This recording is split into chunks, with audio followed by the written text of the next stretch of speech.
Mm-hmm. Hey, kids, you want to have some fun? Go Super Saiyan? Who knows? Blow up a planet or two?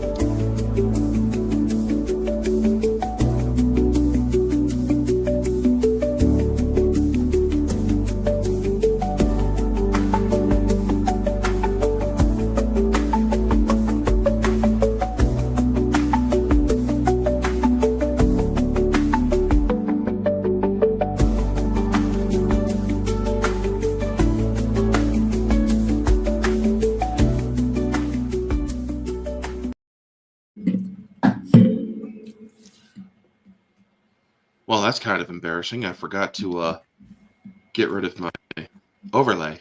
It happens. Look, yeah. Welcome back, everybody. It's your pal Orange Hat here to bring you another live stream. Not video, but a live stream. Weekly recap number 65, Dragon Ball Appreciation, with our special guest, Dmajini. How are you, brother? Hello there. Hello there. How are you? So, yep, we are also going to be discussing a small topic before that, folks, because it is the weekly recap. We do cover a couple stuff here and there. And hello to the Sexy Goth Girl in the chat, and hello to Xavier Pierce. Good to see you, the Geek Archivist, and Neozoic. Always a pleasure. So, and Jarrell Mason. Good to see you, good to see you. Huge DBZ fan. Awesome. So am I, so am I. And, yeah, we are going to be discussing DBZ. But first, we do got to get the Hollywood stuff out of the way first, which is not going to take too long, folks.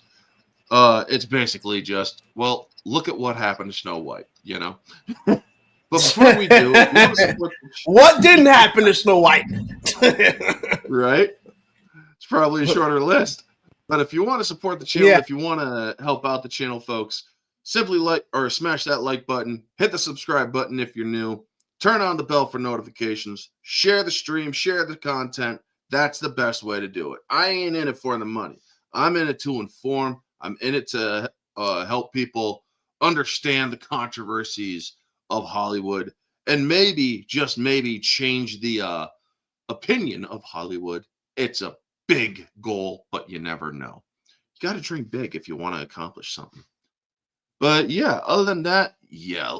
Dmajini, let everybody know where they can find you and all that good stuff.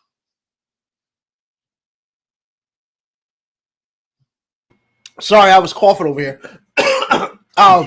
Yes, you can find me. You can find me on my channel, Dmajini, DMAJINI. I'm part of the Dark Council. I am the Lord Commander of the Dark Council, which is every other Wednesday on my brother Fatal J's channel. I'm just getting over a bit of a flu, so I'm still a little wacky, but that's okay. I'm still trying to hang in and forget. I did promise you I want to come out here, and I'm here. That's right. We're here. That's right. Yep. So, to get the first stuff out of the way, to get the boring stuff out of the way before we really get into it, Snow White, Rachel Zegler's Snow White is bombing everywhere.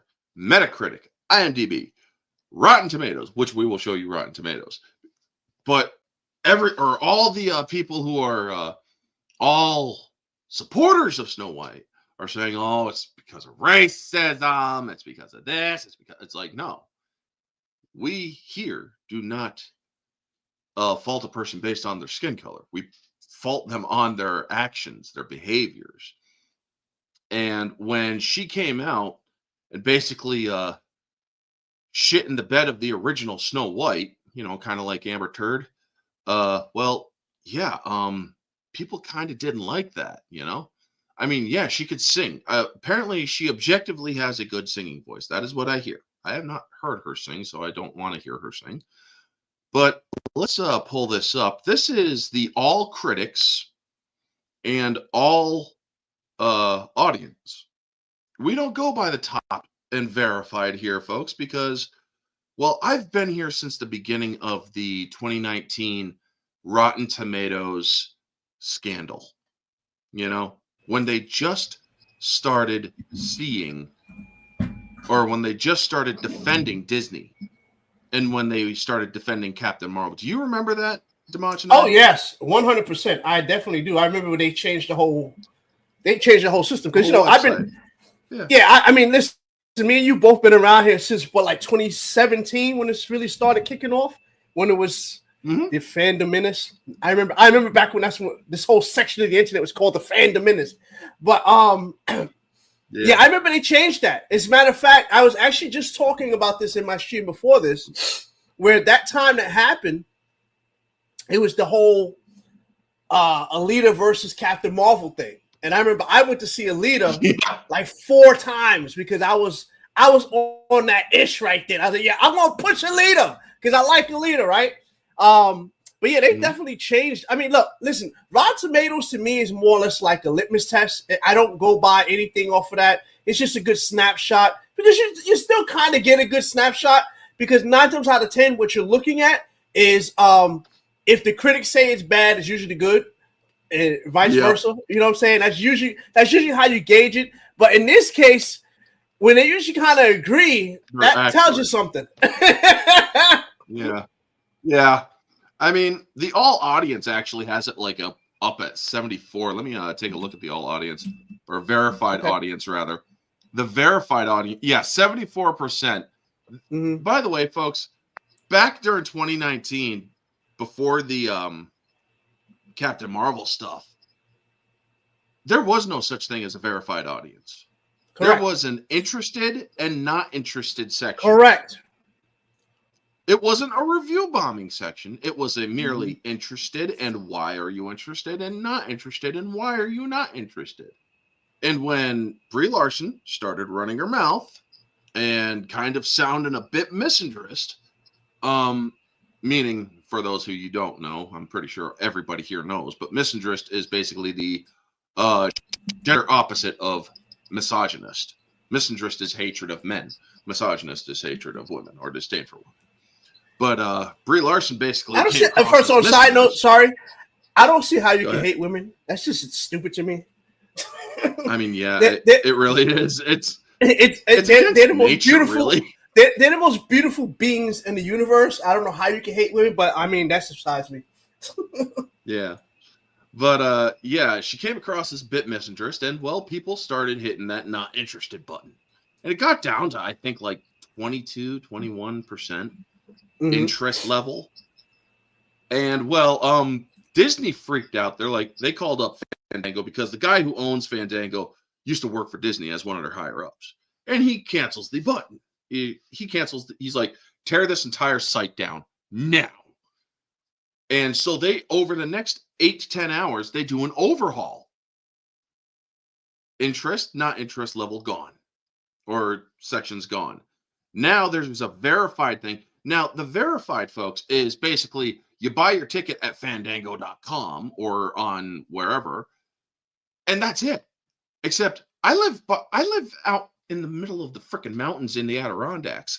There ain't no big theater homes here. There ain't no AMC. There ain't no Regal. There ain't no Fandango. So, it's impossible to do a verified for somebody like me. And so everybody's like, well, the non-verifieds are just going to review bomb it. It's like, no, there are some who are not verified who actually would give it an objective review. Now, me, personally, I am against Disney. I will not support a movie I do not believe is worthy of my support. And when it comes to Disney, I am most likely going to skip the dang film in theaters. Because, well, I could always find it elsewhere. I mean, I have a friend named Jack. He likes sparrows for some weird reason. But are you part of the Straw Hats? I mean, pretty much, yeah. But the main point here, folks, is Rachel Zegler ran her mouth off bashing the original, and so did Gal Gadot. I will point this out. Gal Gadot also ran her mouth off. She was the first one to point out she's not going to be saved by the prince. And as sweet of a person as Gal Gadot is, I do believe that a person should take the blame where blame is due, even if it is a little bit of blame. And she was basically towing the Disney line, is basically what she was doing. Because they were basically parroting the same things. I love that straw hat, dude. Oh my god. Yeah. So after that, then she just couldn't handle what happened last year during the election cycle. And well, she had a genuine reaction. She gave her genuine opinion and happened to piss off over 78 million people. Well, now this is the result. This is what happens when you F around. This is the finding out part. This is the finding out phase. Y'all seen that movie 13th Warrior? Well, there was this big red-haired dude that tried to go after one of the 13. And they did this little competition. The big guy won. So he goes in for the kill, and the little guy just spins around, chops his head off. It's like, that's what's known as F around and find out. This is basically that. Rachel Zegler thinks, oh, she's going to nail those fans. She thinks she's going to show all those fans that her movie is good. No, fans just spun around and sliced her head, or sliced Snow White's head off in this metaphoric situation. I mean, we didn't really slice her head off, but you know what I mean, folks. You get the point. So, Novus, you're good to see you here. What are your thoughts on the Rachel Zegler Snow White box office bomb? It didn't even globally. It didn't even make 100 million. So, what are your thoughts? I think it only topped out at 87. So it's 87.3 million. Which I actually did the numbers real fast. This movie needs to make it in order to break even. Needs to make about $564 million. 564. Okay, that's what it needs. That's quick, rough numbers. 564. So you're not even a quarter of the way through at all. You know, I think this movie's 10%. Topping out at maybe 350. Maybe, and that's me being generous. I think it's what's going to top off at. The one thing I will say, I mentioned this in my stream, and then listen, I get it. Rachel has definitely perceived herself as a ugly on the inside person, but one thing I will draw the line at, like you say, like we gotta call a spade a spade. The woman can sing, and the one thing she is not, which I'll definitely die on this hill. She's not an ugly woman. And this whole thing that, oh, she's ugly, like, I hate that whole concept, because what that really becomes is that every time they see somebody which again, like how you mentioned earlier, like we don't want to be in a situation where we're judging people off their pigmentation. But that what it ends up becoming is every time you see a brown person or somebody who's not white, they're ugly, this and that, they can't sing, they're the DEI. I hate that part of the timeline. While at the same time, I can say I am vehemently against the whole swapping things. If I wanted to see Snow White, I can just go get my old not DVDs, but they're all cassettes that my mom has, and I can see Snow White. I don't need to see these remakes of anything. That was their first mistake there, that they got in their head from which one? I think it was Lion King. The Lion King did about $1 billion, and they think, oh, people will do that. Yeah, you got some people, but now the jig is up. People are like, you know what? We're kind of tired of the whole remake, remaster nonsense. And listen, I get it.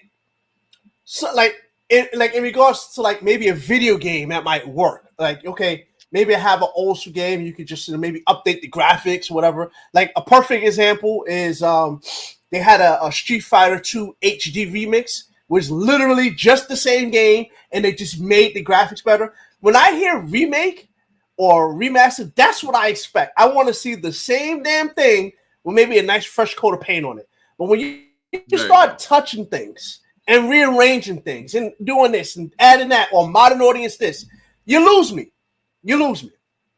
So I will say this. Look, you can say what you want about her being a douchebag or whatever you want to say. Cool. But let's not.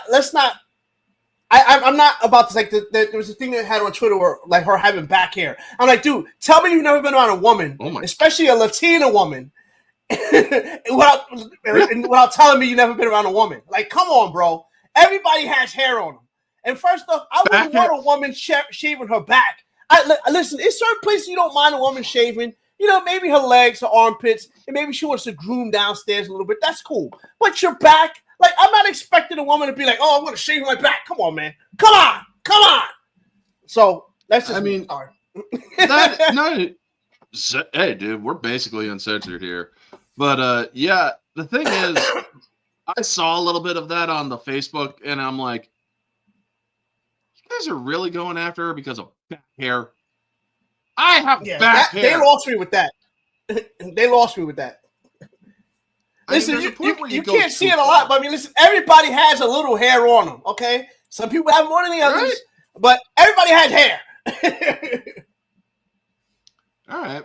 So, Novus, what are your thoughts on the whole thing before we head over to DBZ? Well, greetings all, and hello there. Good to see you, Lord Commander, AK and Quitter, and Orange. So it's again this how should we say this? Oh, perhaps maybe Darth Vader. The circle is now complete. Rachel Zegler, she gets to see the consequences of her action. Everything else from the back hair to the looks, etc., it matters not. I think points have been raised so far is, look, you have a classic fairy tale story. What Walt Disney constructed back in the 1930s was a epic work of simplistic storytelling brilliance. And if you go back and look at anything he did as far as interviews and far as his concepts, he's like, it's for kids, but you also have to make it for adults because the adults have to take the kids to the theater and the adults have to enjoy it as well. And what's really intriguing about the original Snow White in the animated film, what's really intriguing is that it's actually quite dark, and it goes back to the way all of these tales were set up, because they were taught to ultimately teach children lessons. Don't go into the woods. Don't go to strangers. And it's always interesting too, because when you study the first, like 20 to 30 years, even up to like Lion King and Little Mermaid, they're usually like single parents.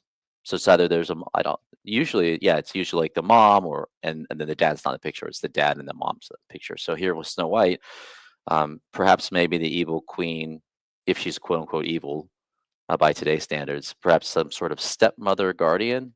But anyway, they've got issues. So we have Rachel Zegler, and then we have Gal Gadot trying to essentially reinvent that.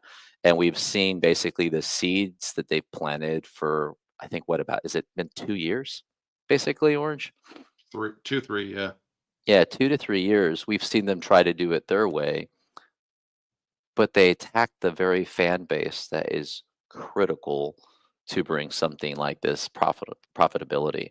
And so now basically, they did a 180. The studio had to do a 180 because of a lot of the things you talked about, politics, stars opening their mouth. If you're a movie star, you want to be the cinematic star power for your film and a huge advocate plus for your corporation that's backing you, like it used to be in the 30s, 40s, and 50s, where movie stars got people to the actual theaters to watch the films, not so much for the film, but because like, oh, this individual's going to be it. Like Julia Roberts back in the day, she used to be the reason. Same with Brad Pitt. They were highly paid actors and actresses because like, oh, I don't care what the film is. I'm going to go see Julia Roberts, or I'm going to go see Brad Pitt as an illustration. So now we have it, and there's probably some growth and maturity that Rachel Zegler has gone through. I'm not aware of anything that she said since the film came out that is anything less explosive or less intelligent that she said prior to the film coming out. Oh, she's on a leash right now. She is on a leash. Exactly. And it kind of goes back to now, particularly with changes in other perhaps maybe political dimensions and cultural dimensions. Yeah. And we've said this before, is the studio said, you're not going to say anything. You're going to get there. You're going to smile. You're going to act feminine. You're going to act pretty. You're going to promote the film. And you're going to be grateful that we were here. But it's too little, too late. And quite frankly, I mean, I think we saw a trailer recently, and that trailer had a shot of the 7 dwarves and the CGI, and it brought back with Peter Dinklage. I think when we had a conversation over the last year on one of your lives, where Peter Dinklage was basically made a comment about not Yeah, not he hiring the screwed it up. people. Yeah, not hiring actual people Dwarves. like him to play the dwarves. And quite frankly, the dwarves look terrible. It's like, why didn't you just hire like real people? So I think from a Oh, studio the dwarf perspective, community came out against it. oh, Yeah. you're absolutely right. Absolutely right.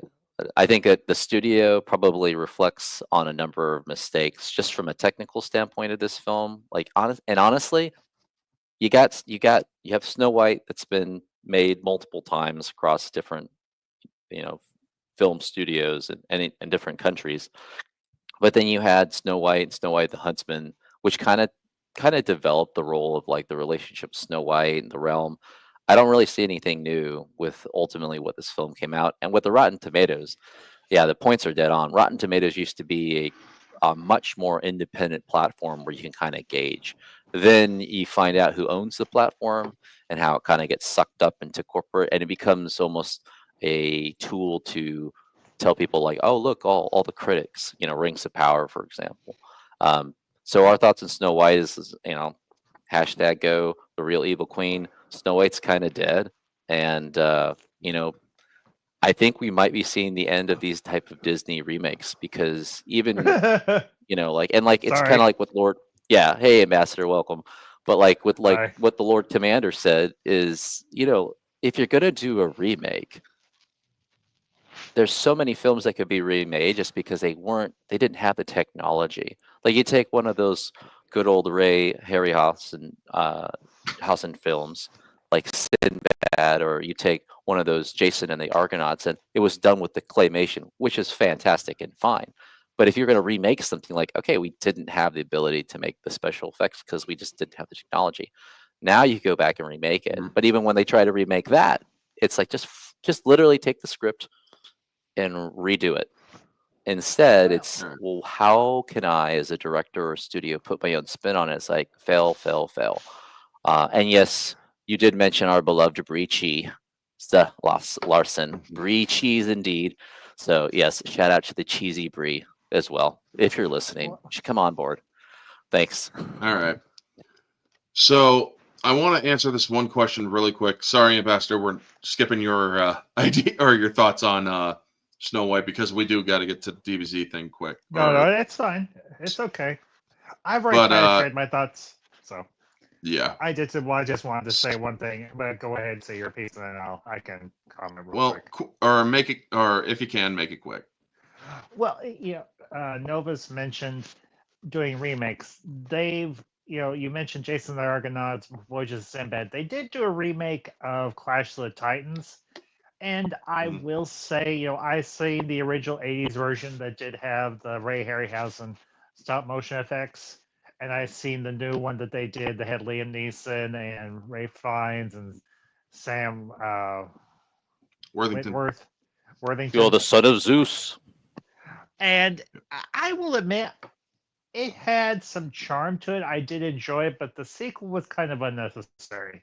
So the remakes of these older movies are hit and miss. So sometimes it works, sometimes it doesn't. I would say with Clash of the Titans, it wasn't horrible.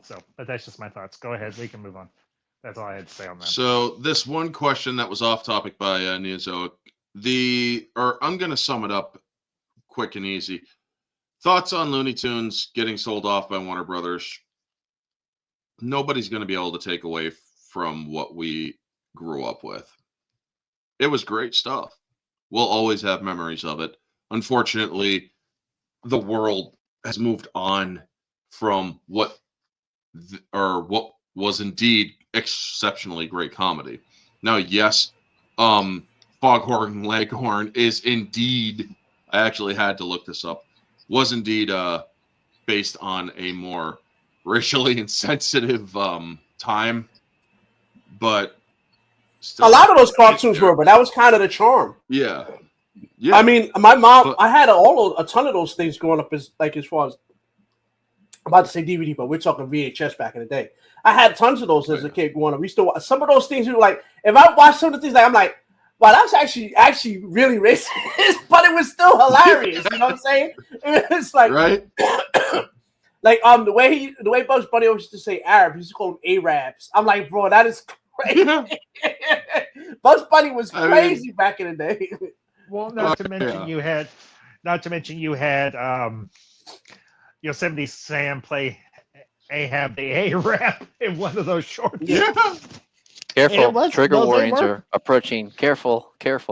Yeah. Oh, it's Looney Tunes. It's Mel Blanc. Yeah. That man. That man was literally a man of 1,000 voices, just like Lon Chaney and his son Lon Chaney Jr. were the men of a million faces. So anyway, that is true. Yeah, you might say Warner Brothers selling off Looney Tunes is kind of loony, and it might be that all, folks. Yeah. And my thing is, who are they going to sell it to? And even if they sell it, are they going to uphold the standard? Which they probably won't, because again, almost everything now is modern audience, and it's like, look at what they did to Animaniacs. When they took Elmer Fudd's gun away, I'm like, yeah, like it's Looney Tunes. They drop anvils on each other's head. The gun is not going to hurt them. Fucking didn't Yosemite Sam try going after the Roadrunner with a nuke? Yes. I mean, I'm pretty sure he did. I think Looney Tunes probably used every type of ordnance ever made in the history of warfare up to that point. I think there actually was nukes at one point. They even blew up Mars at one point. Yeah. Well, that was before there was a Space Force. That was Duck Dodgers in the 24th and a half century with Porky Pig as his space cadet. Well, and not to mention one of the greatest animated comedy bits of all time. Rabbit season, duck season, rabbit season. Do you remember the one where they had the gremlin and he was sitting there banging on a freaking atom bomb? Yes. He's like, bing, bing, bing. like, bro, you're trying to kill everybody with a freaking atom bomb. Yeah. All right. So hitting into our next topic, which is the highlight of that everybody's waiting for, Dragon Ball Z, folks. So yes, we all grew up with Dragon Ball Z. We all had, or when Akira Toriyama's animes came on, kids watched because it was something that we all really just hit us in the right way, you know? And this is some of the best freaking animation that I had seen as a kid. This being one of the or the overlay as well as switching the background. I do magic, folks. But I remember the background. Let me show this again. This was actually labeled Super Saiyan Elite, and they even put Piccolo's ass in there because Piccolo, he was able to stand up with the Super Saiyans and actually fight on par with them. I mean, during the Cell Saga, let's face it, especially when he Piccolo became Kamikolo, when he became Kamikolo. Yeah. Super dynamic.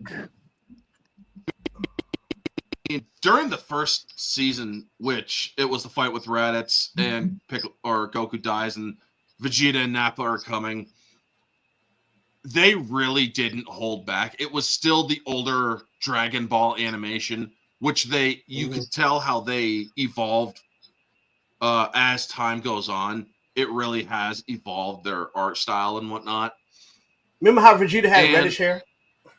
Oh yeah, Vegeta had freaking like golden or brownish reddish hair in space, and it's like now he's on Earth. It's kind of black, it's funny you mentioned that. I was just actually thinking about like how OP like the freaking base form like Saiyans were, especially back then. Oh yeah, like Vegeta literally blew up a planet with two fingers. He's like, like done. Your whole planet's like, gone. Oh, yeah. And then you see, I mean, Dragon Ball Z abridged, folks. As much as those guys are freaking weird politically, but they still did one hell of a great comedy. And they're talking about, or when Cell got there, or when Cell was on the scene, it's like worse than even the devastation that the Saiyans wrought a few years ago. Bullshit! We turned an entire city into a glass floor. Oh, look at that. The little Saiyans lost the time. It's like, oh my God, man. But we also let me did tell you learn something. at Speaking the of time. abridged, I know Go ahead. the abridged versions are freaking fantastic, man. They just put Oh, yeah. they just add a new layer of comedy to things. Like, Oh, yeah. They did not hold back. I mean, freaking Cell was just Cell had OCD when he was building his ring, and there's The that ring? one damn yeah, that one damn tile that was green. Son of an emerald whore, starting again. But the Cell saga, to get into a more serious thing, where is it? And don't forget Cell Saga. Hercule, the strongest man in the world. Yeah. But when they What'd you got say? into the Cell saga, Hercule, the Hercule. guy that was like, I can beat everybody. It's like, you're not even gonna like do nothing. the But when strongest they got to human in the Cell world saga, is and I'm not actually talking Krillin. perfect Cell. Yep. But when they got to this guy, when he started coming on scene after the androids, and it's like, Oh yeah. this version of Cell, the imperfect version, scary as hell. I mean, this dude straight up slaughters a dude right in front of Piccolo. Sucks him dry doing his little drinking fluids shit. And they showed it. They showed the sound it. The sound effects for that was crazy too. Oh yeah. And they actually recycled it for the Boo saga for when Boo was in the ball. Yes. And yes. This dude, when this Cell fought, he was brutal with his fighting. When he was going for 17 and Piccolo stood in his way, this dude straight up kicks Piccolo's ass, hits him so hard they literally pause the animation and throw a filter over it like, oh shit, his neck snapped. And it's like, damn. And then he just picks him up, puts a hand to his chest, and blows a hole straight through him. I'm like, brutal. Oh, brutal. The thing with Z is that and it sucks because as much as I want more of it, it's almost like they obviously with Akira not being with us anymore, that lightning is not going to be in the bottle again. But I think they missed something that they don't have with Z. Even with like GT and now with Super and what did they just had? They had the Daima. Well, they kept me entertained. Daima was basically fan service. That literally was like fan service of not the ecchi kind, but it was the fan service of it was basically a homage to all of Dragon Ball. That's what it really was. They haven't captured me like how Z was. And I think with the way Z made it was the fact that when they showed their progression. It's like they showed you their training that they got there. Like now it's just like, oh, I'm Super Saiyan 3 now. Oh, I'm Super Saiyan God now. Like it's just like you're not like they just between stepping it up to where it just became tedious. Yeah, so like I've said this before, and I don't know if anybody will agree with me. Sorry. I still say to this day, one of the biggest flaws they're doing right now is the fact that they keep sticking to Z era. Like Super is in between the Boo saga, Diamond is in between the Boo saga. Can we please go past Z? Because even though GT wasn't the best story, the fact that they moved the story along made it cool. Like now, they introduced Super Saiyan 4, which is like, I don't know how they're going to throw this into canon now, because technically this is canon, but it's not. I don't know how they're going to do it. But my thing is, what I would have done was the whole thing when they did like the Battle of Gods and all that stuff. I would have made Super take the place of GT and go forward from that. And his fight with Beerus should have been Super Saiyan 4. I think Super Saiyan 4 would have been what Beerus thought was Super Saiyan God, but it was 4, right? And they could obviously did the red hair because that's what they basically did now. They just gave him red hair instead of black hair. They could have did that. Mhm. And I personally believe, now this is where I'm going to throw this at you guys. I would have said the Super Saiyan number transformation should stop at 5 and then go to Gods. Because now, where do you go? Because they're at God level now. Who's going to be the next threat? Like, I don't know. Like, you know what I'm saying? Like, yeah. You know what I mean? Like, it should have been. And they ended up recycling Frieza. Exactly. Like, I'm tired of Frieza. I thought, look, I know. He was a great villain. Like, he was a good stepping stone to show what Goku has to do to get to the next level. He should have been done. He should have been. You would talk that way against the Prince of Saiyans? I mean, when it comes to Frieza, out of all these forms, my favorite form is the fourth. Is his between Gold and his Ridley Scott alien look. And I'm like, I kind of think that DBZ Abridged had it right. It's like, what do you think of my new form? I think Ridley Scott's about to sue somebody. Piccolo drops it. Well, like he did say he enjoys aliens. He's a big fan of. That's where he got that idea from. Yeah, and it's like, well, holy shit, he got such an idea that he literally did it. Mm-hmm. I mean, Gold was good, but it's like, oh, come on. Now, we haven't seen in animation Black yet, but apparently Black he can even one-shot Beast Gohan. But I'm like, okay. Yeah, apparently Black, he did a hyperbolic training thing. Like, he went and trained for like 10 years. And, oh, my God. And yeah, that's why he's Black now. Which is, okay, whatever. So you know what that means? Goku and Vegeta is just going to fuse and kill him. That's basically what's going to happen. Because no matter, yeah, that's what's going to end up happening. Like maybe like, they'll make whatever. it Orange Cell and Vegeta and Goku and Frieza can all form one entity of God, Super Saiyan, whatever, and then they can have a new series. But don't forget, you need to incorporate Piccolo in there somehow too. Oh, Piccolo's been, or they gave Piccolo. Well, I absolutely. No, I'm saying Orange Piccolo. They gave him. Yeah, they gave him Orange Piccolo, and he got an upgrade from the Eternal Dragon because the Eternal Dragon saw how loyal he was to the Namekian race, and he's like, "I'm giving you a little bit more. You're Orange." Did they give Orange Piccolo an orange hat? I know, right? Oh my God. When I saw the superhero movie, I'm like, I don't dig the story. I mean, the story's good. Don't get me wrong. I don't like the animation that they're doing, the 3D animation of it all.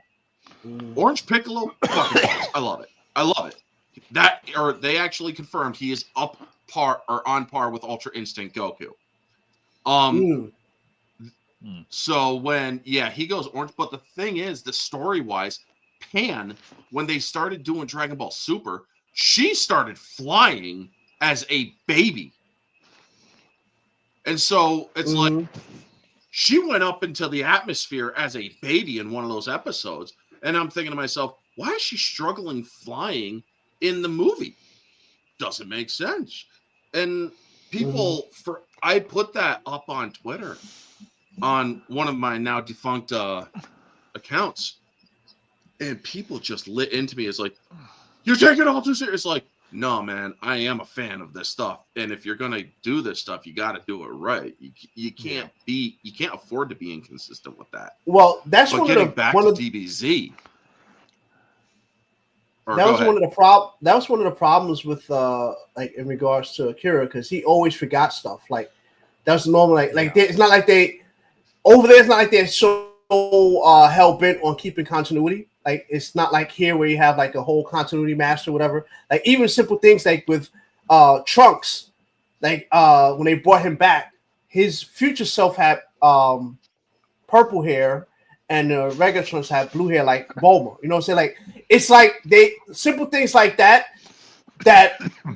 it can be kind of annoying, especially people who like we want continuity, we want things to be kind of streamlined, and that's one of the saving graces when you talk about the Western entertainment versus the Eastern entertainment is that you could literally pick up a manga series and say, hey, this is chapter 1, and go from there. Like, you don't have to have different versions of like how we have comics. You got different alternate universes and all this stuff like that. That's one of the saving graces of the Eastern version of entertainment, and that's what people look for. And then when you deviate from that, you get a little, like, I see how you would be upset. Like, hey, listen, Japan shouldn't be flying, or having struggle with flying. Well, and, Maybe because the West has lost its yeah. art of storytelling, particularly in the corporate era of domination of all cinema and stories, because the gatekeepers of these industries, they just basically probably are using AI for a lot of their brainstorming now. Concept theory, no proof. But realistically, it's like, oh, let's come up with a new Dragon Ball Z episode. Well, let's ChatGPT thing, because it takes creativity and imagination to come up with this. And to the Lord Commander's point, I was like, yeah, there's a sequence of storytelling with the chronology, and once you start to change things, like in Back to the Future, you change one meeting, and apparently the entire family disappears from the picture. But you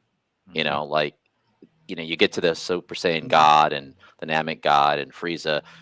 Once everybody becomes God level 5 or more, it's like, okay, what becomes the new normal? Because you can't actually have then the same.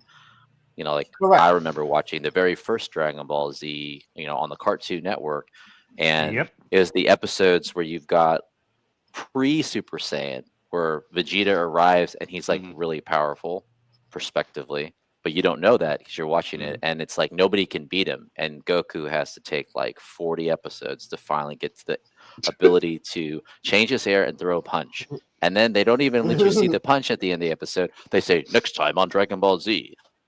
And it's like, come on, just one fist to face, just one fist to face. Yeah. Come on. R.I.P. to we the go. announcer too, because he passed away also. Yeah. I did hear that he actually passed. Yeah. And then you learn that like this guy Trunks is Vegeta's son with Bulma, and Yeah, then you that even was so perfectly cool. tie it. It's like Bulma and Vegeta. It's like the guy never smiles. He never smiles. Well, maybe she made him learn how. Maybe she taught him how to smile. He sounds the same. I love the abridged version. Like, did you bring protection? Like, who's up there? Yeah, the fuck's a condom?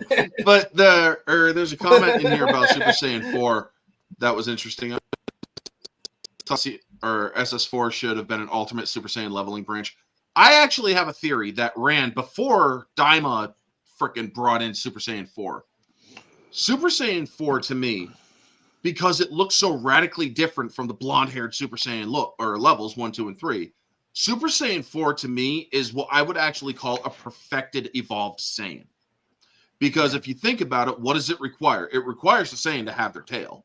It requires them to power through a Super Saiyan level Ozaru, the Great Ape, because the Ozaru goes gold, and then they have to evolve from there.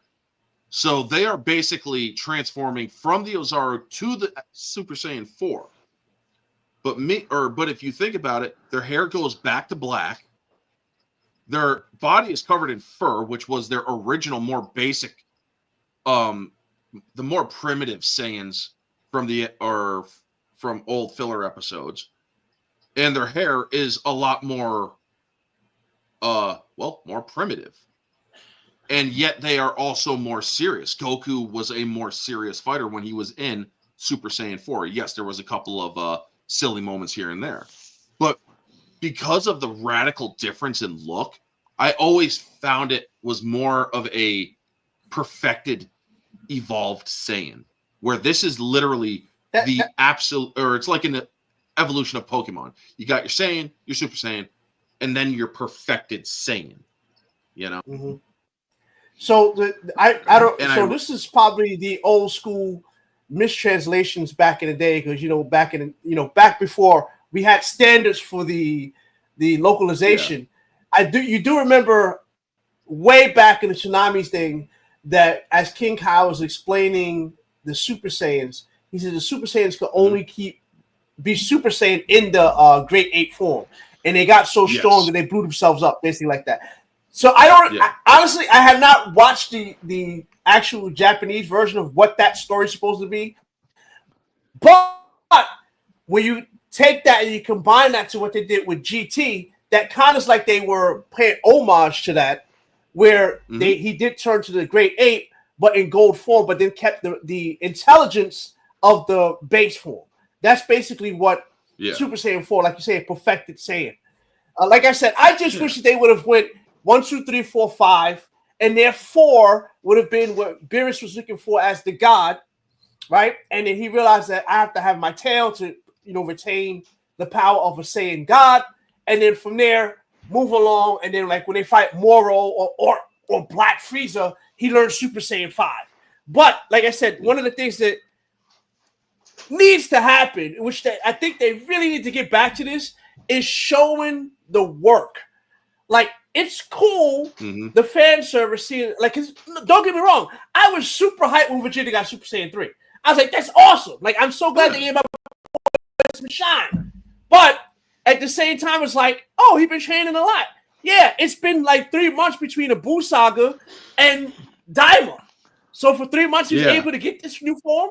You know what I'm saying? So it's just that's the stuff that I just wish that they would get back to. Show the work. Like I want to see them train to get these levels. You know what I mean? But do you think it's even possible for them to do that, because you can divert from a series for so long and again, going back to like the art of storytelling, I mean, are there enough people actually that are on the staff making these episodes that, one, even have read the original content, but two, sometimes it's about the reference points. Do they even think to go back and read it? Because you have to be producing, just like the one thing I think we mentioned in a comment to Orange, like one thing that we appreciate what he does is it just complain about things. He has a wide range of things on his channel that's like pro creation of content versus just like complaining all the time. And so many YouTube channels today have gotten into the anti this or anti that, where like now you're stuck in a cycle of constant complaining. You're not creating, you're just basically reacting to things being taken out. So with the Dragon Ball Z concept in these industries, is like, do you even have the ability to resurrect? Because again, once everybody's a god, then it's like, okay, you only have one option. You have the Ragnarok option, not just Thor, but like Norse mythology. Like, are you going to kill everybody? But then there's your series is over at that point. And you don't have the crucible. Yeah, exactly. That's the issue. Yeah, you don't have it. And even back in the day when you where do they go next? Yeah, when you watch them in the hyperbolic time chamber and you realize like, oh, this is a big deal. It'll be like you'll be gone for a day, but you'll be training for like 2 years. And Goku and training that, is like, it's a big deal, and it was hard. But then you see the fruits of that labor when he finally comes back against Frieza for that first time, and he's able to punch Frieza. And Frieza's like completely knocked out, like out of the screen. It's like, oh my gosh, like it did make a difference. I don't know if they can do that. Oh, yeah.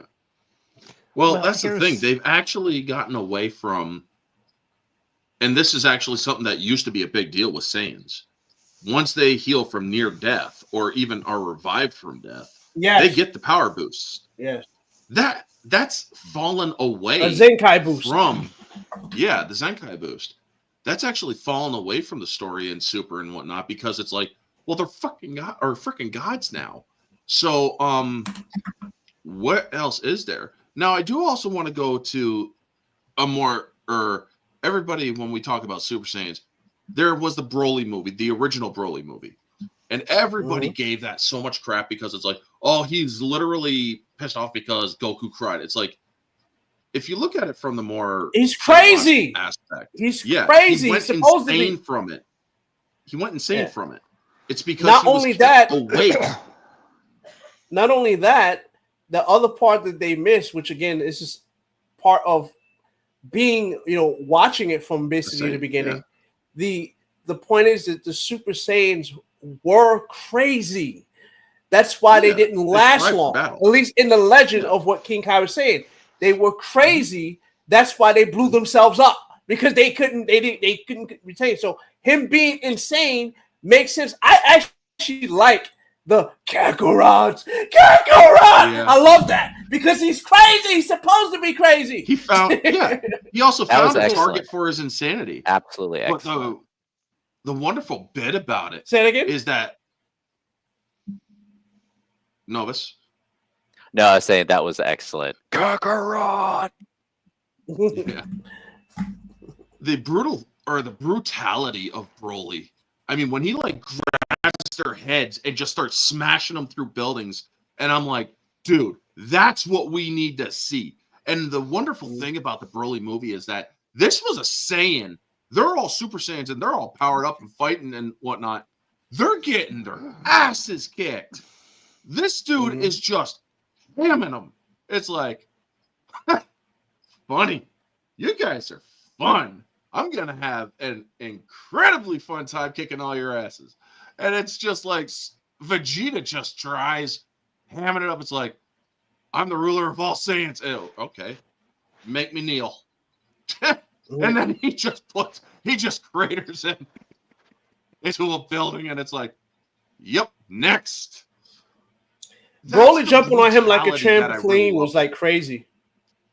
Oh yeah. I mean, when he was, Broly was absolute beast. And then they have the other Dragon Ball Super Broly. And I'm thinking to myself, okay, this is a more controlled Broly. This is a more less insane Broly, shall we say. It does kind of take away from it, but once he actually starts fighting, he just goes off. I like both versions of Broly, but I like the Vic Mignogna version a little bit better because that old school Broly is so much more true to the species of the Saiyans, to the Saiyan race. Correct. He is an absolute brute. He is an absolute basic instinct Saiyan who is so powerful, he literally has to vent out power blasts just to keep himself alive. In that one movie, he just launches a bunch of freaking power blasts, and it's like, oh, okay, got that over with. Who's up for round 2? And I'm thinking to myself, how the hell are they going to stop this dude? Okay, give me all your power. Right. I mean, okay, it does work, but you are literally fighting against a perfect warrior. And I'm sorry, in the second one, I don't understand how he fit in his Saiyan pod in his legendary bulked up status. So when they did Broly 2, I'm like, I was cool with Broly 2, but when they did Bio Broly, they lost me. Yeah, Bio Broly was odd because it's like suddenly that was just a money grab. That was a money grab. Yeah, That's it was all money grab. And I'm seeing Goten go hand to hand or going head to head with Broly, and I'm thinking to myself, you'd have to at least jump up to Super Saiyan 2 to even have a chance against this guy. I'm sorry, Goten, as much as I love you, kid, you ain't going up against Broly without some serious power-ups. But speaking of Goten and Little Trunks, I was actually watching with a friend of mine who was just new to DBZ, and they're like, why is this Little Trunks a little shit, a little turd, when the other Trunks was a lot? It's like, think of their upbringing.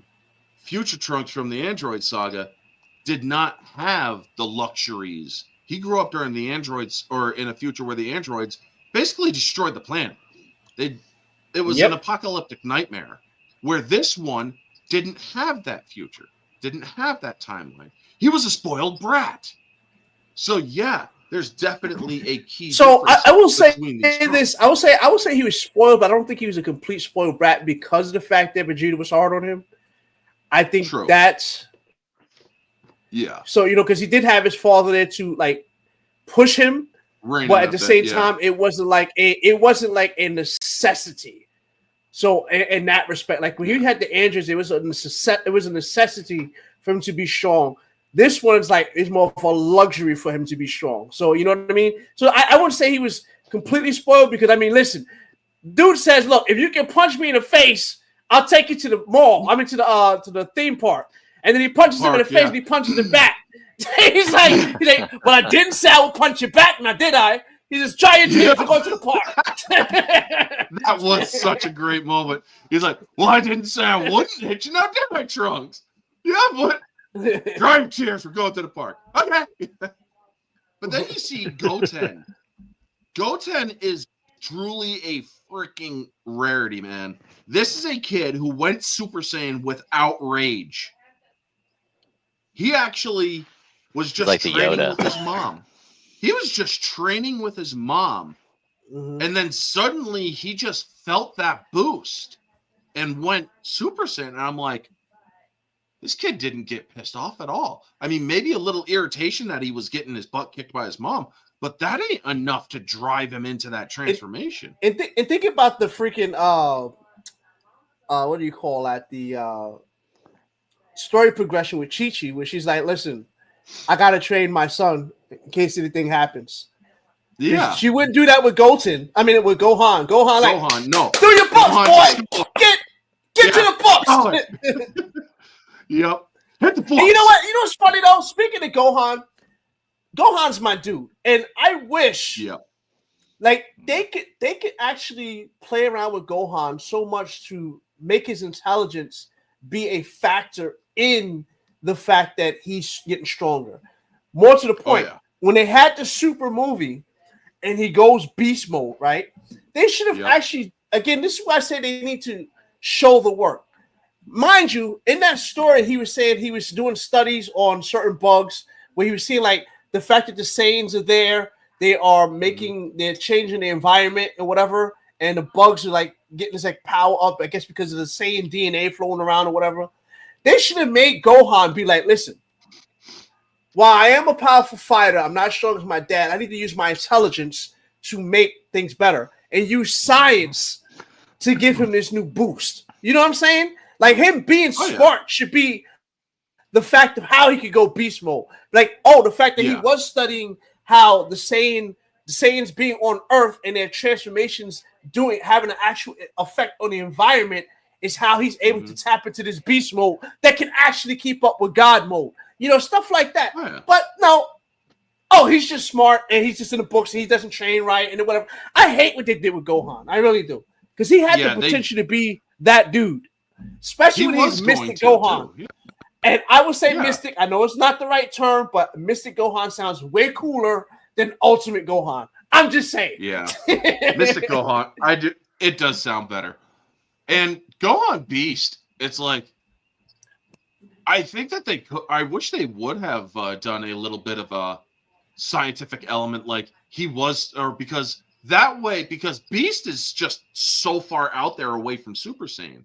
It's white hair, red eyes. It's like, we've never seen crap like that before. So let's correct. That's what I'm saying. It could have made that be a scientific thing. Yeah. Yeah. Instead of exactly. This way, why is it? It not only the fact is it that obviously you have a couple of factors there that he's a hybrid, right? So you got that, right? That could be a determining factor. Not to mention his intelligence of him actually creating this form in a lab or whatever. You know what I'm saying? Like that could have been something they could have done to give that extra element to like why his transformation looks so much different than everybody else. You know what I mean? Oh, yeah. Or they could even like honestly, like they say Beast Gohan. I want to say something. Can I just throw it right now? I want to say it. Yeah. They should just call that Gohan Super Saiyan 3. That's what they should have done. And said it was his version of it because he did a mutation form of that transformation. Because that's literally what Vegeta's Super Saiyan 3 is just hair going this way. Like his hair is just going higher. You know, that should have just been his Super Saiyan 3 version. You know what I'm saying? Yeah. I don't know. That's just, and I'm thinking about again, like I said, the difference in it in the whole transformation system, it should be just 1, 2, 3, 4, 5, and then go to gods, and then like go to God 2, and then end the series. Like you're gonna have to because the way it's not like a One Piece where they have a goal where they can set the goal so far away that you can keep telling the story. With Dragon Ball, it's a progression of power. And when you're doing a progression of power, where you're going to stop? You're going to have to stop it somewhere. You know what I'm saying? So you have to end the story somewhere. Yeah. So at some point, they're going to have to end the story. They're going to have to. Yeah. So that's why I said it should have had a 1 through 5, and then God mode, and then maybe a God 2, and then end the series. Well, here's the thing. this obviously anime, in particular Dragon Ball Z, is an homage. It's a couple of different homages, obviously. It's an homage to the martial arts movies that their culture and ours grew up watching, and we both had our idols from that genre, like when we were discussing the Forbidden Kingdom last week. Hmm. And when you're dealing with a transfer from one culture to the other, there's always going to be some cultural dissidence. And this is not a bad thing because we, from a Western audience, are going to look at Dragon Ball Z from a perspective of, okay, they're eventually going to reach a peak level of power and the story ends.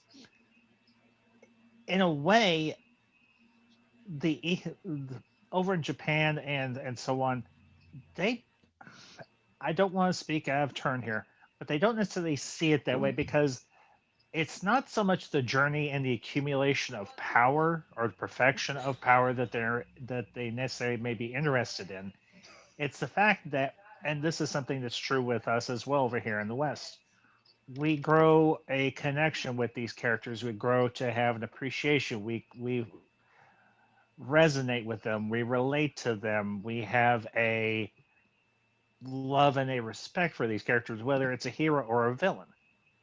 And the issue is, yes, we look at this and we say, well, eventually these stories have to end because they accumulate or they reach their maximum point of power.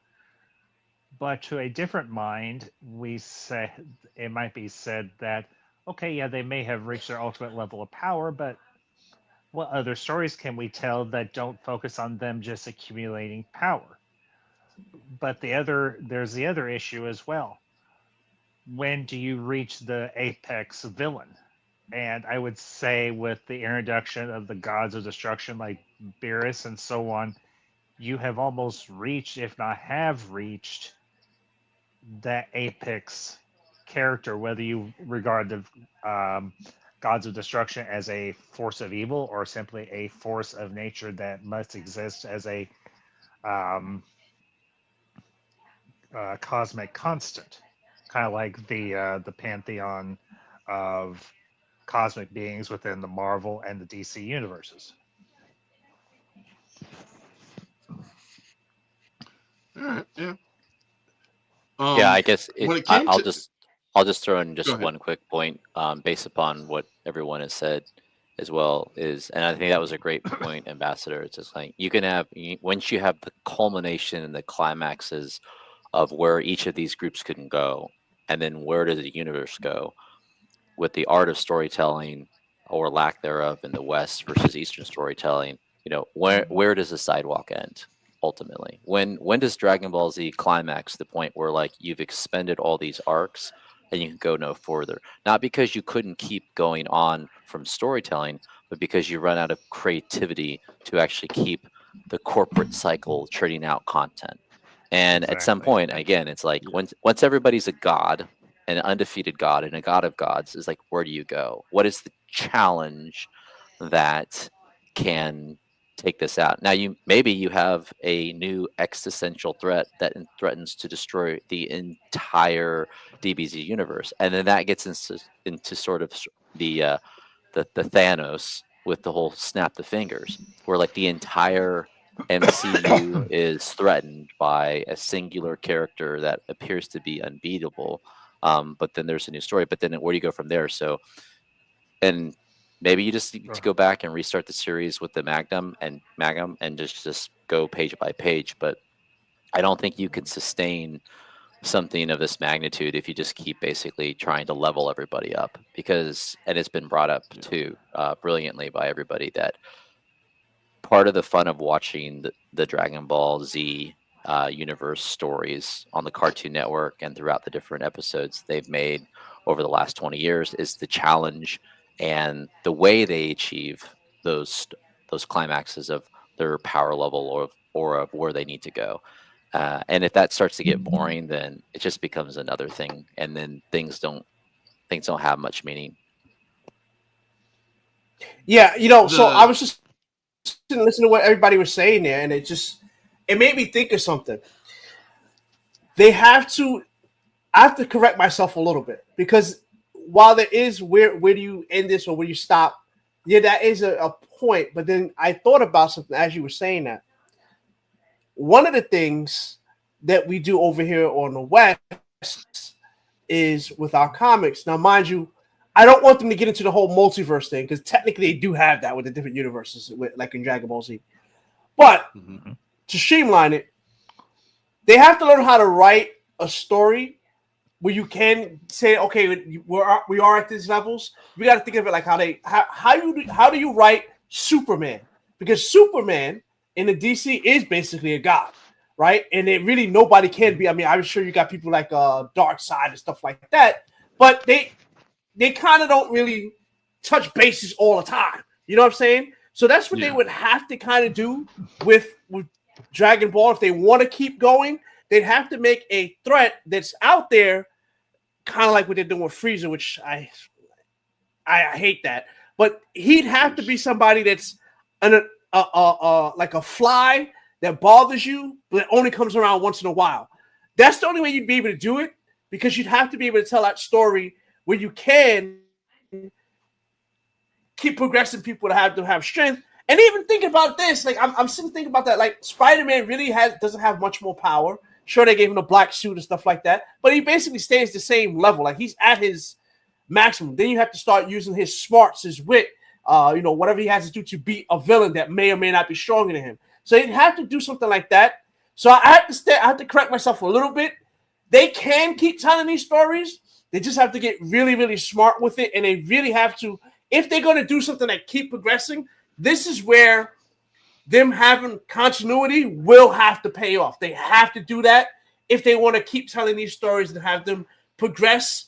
Or, even if they cap them out, they could cap them out at, Super Saiyan God 50 or whatever they want to be, but they'd have to make their threat stay that way, but stay somewhere on the end. And it won't have to be, it'd have to be almost like a One Punch Man where Saitama is super powerful and he can't be there all the time.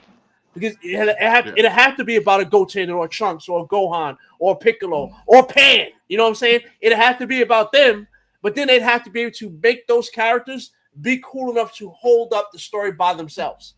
Does that make sense to everybody?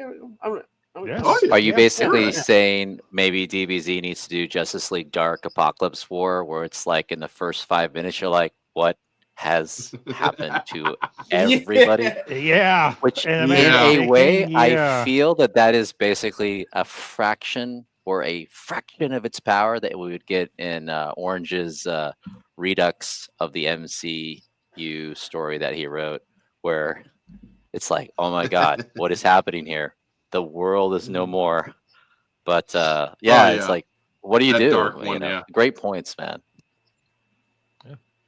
They kind of did that with the Android Saga, sort of. I mean, it's the possible future that Trunks is from. And except that they went overboard with it because they literally killed everybody to the point where they couldn't revive them in that future timeline. And I'm thinking to myself, couldn't somebody go to Namek or New Namek? That's true. And they made it even worse because Zeno deleted that whole time now too. So that timeline's gone completely. Gone. Yeah. So it's gone. Yeah. Oh. Thanos. So yeah. Well, just one thing real quick. I find it interesting that in several different genres now, or universes, let's put it that way, everybody has done, or well, not everybody, but there have been multiple stories where evil cybernetic organisms or androids have taken over and destroyed the world. I mean, you have it obviously with the Terminator. That's the granddaddy. Then of course you've got Days of Future Past with X-Men, and then of course you have the Android Saga with Dragon Ball Z. But you have the Terminator / Kyle Reese.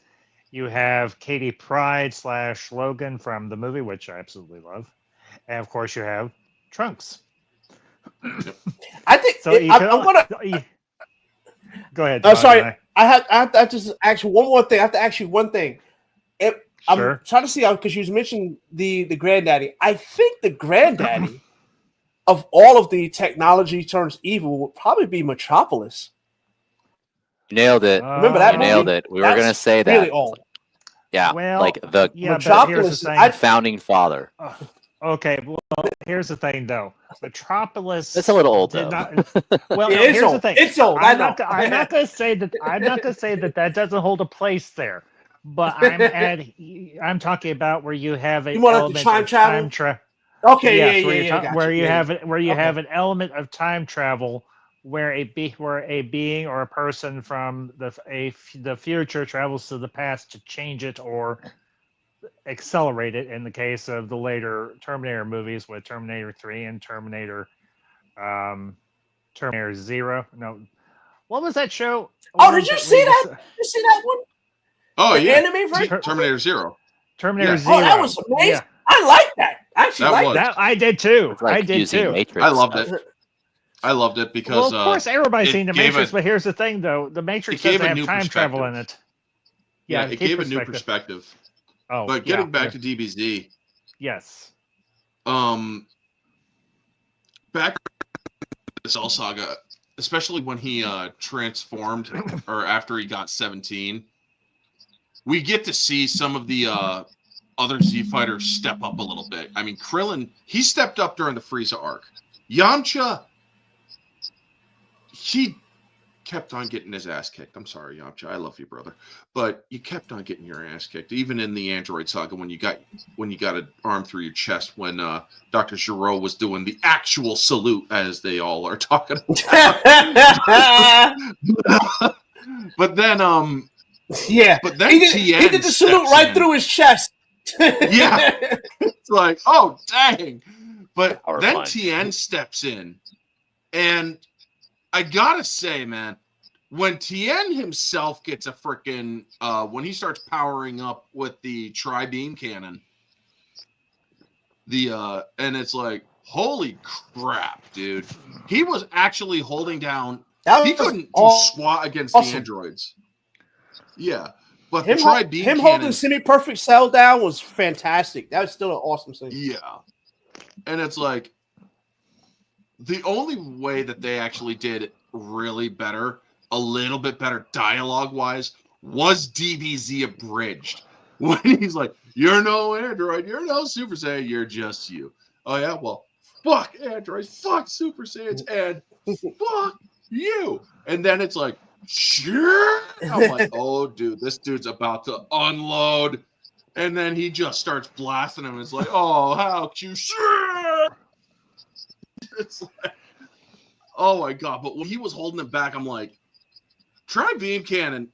Remind me again how harsh or hard this sucker goes, because he couldn't do squat against the androids. But once he started unleashing that, it's like, okay, so this isn't just drawing from his power that he has. It's drawing from every little bit of his power, including his life energy. Yeah, it was killing him. It was killing him. Yeah, it literally kills him. The tri-beam takes. Yeah. The tri-beam is definitely a. It's a last resort. Correct. It is a last resort. Or to be used sparingly, because he uses it. He tries using it against Boo, and Boo's like, huh? Boo was like, "What was that?" He's like, "What was that?" Yeah, Boo was. It's good to deflect. Yeah. Listen, a lot of people don't like Majin Buu. I love Majin Buu. I like the fact that Okay, he was. Here's the thing. It's not that I dislike Majin Buu, but Majin Buu has got to be, or just plain Buu, has got to be one of the more bizarre villains from the Dragon And Ball that's universe. Why it worked. And I that's know. why it Listen, worked. the reason why I like Majin Buu, because unlike before we got all these other versions of it, Majin Buu was the one dude that says, you know what? All y'all talk this smack. I'm gonna blow up the planet and kill everybody on it and mean it. He's the only one who did it. He's the OG of you know what? Human extinction attack. We just killed everybody on the planet. Yeah. Although I will and not say, only that, when he After he finally turns them into transformed back marshmallows. his kid state, when he went back into his original state, he starts powering up his ultimate blast, and Goku's pleading with him. He's like, "Don't do this, man." Boo just smiles and lets it go. Yeah. And I'm like, that's dark. Like the first, Holy think about it. No, shit, dark. what's even more crazy? You missing one part. When he first turns to Kid Buu, or his original form, he goes like this. He says, "Bing," and he's like, Goku's like, "Thanks, man. He could have blew the planet up with that." And then Baji's like, "Oh, you want to block that? Block this!" He's like, "You want to block? Yeah, I got something for you to block. Block this." I mean, that's the crazy thing about him. He's that insane because he can do it and still survive. Correct. He kept blowing himself up and just freaking coming back. Except when and it was crazy. Go ahead, Dmajini. No, go ahead. I'll say my piece. Go ahead, Dmajini. No, I was saying when he was looking for them, he was literally just going to planets blowing them up. Mm-hmm.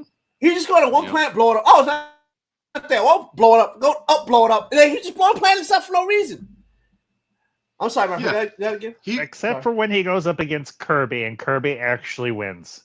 Thank you, Death. Thank you, Death. Thank you, Death Battle. Yeah, Death Battle. Yeah. Oh yeah. Fucking Kirby actually Death beat Battle. Isn't Kirby like a different dimension when he eats you? It's time for a death battle. Yes, his stomach is an entire different dimension. That's why he never gets full. And I will say this. I know some people don't like Death Battle. I like Death Battle. I love Death Battle. Death Battle's fun. Yes. But the thing I like most is about the summarizations of the characters, their backstories, their powers, their history. That's the one thing that they really do well. That's one of the reasons I'll go back and watch the old ones from like years ago when they first started. Even now, I mean, I still love their stuff. They are one of the channels that has evolved, and they found their niche, and it works so well. But the one when they did Kirby and Majin Buu, or even Beerus versus Sailor Galaxia from the Sailor Moon universe, that fight was insane. They get into a fight because Sailor Galaxia destroys Beerus' Sunday. Yeah, Beerus has a thing about his food. I didn't even, the one thing you would say, like when you say Beerus versus Sailor Galactica, I didn't even know that the sailors were that powerful. Like that's one thing I will give them about Death Battle is the fact that they give you that different perspective of how strong or these characters may or may not be. I love that. Yeah. So. You want to watch a really speaking good of Death Battle. I won't spoil it. They even did. They had They had Goku versus Superman. They've done that 3 different times. They did it 3 different times. 4 times? Complete saga. 4 times. The last one was their most definitive. But the reason why Superman keeps winning is because now that Goku learned the Hakai, he is actually able to use it. The one-shot kill instantly Hakai.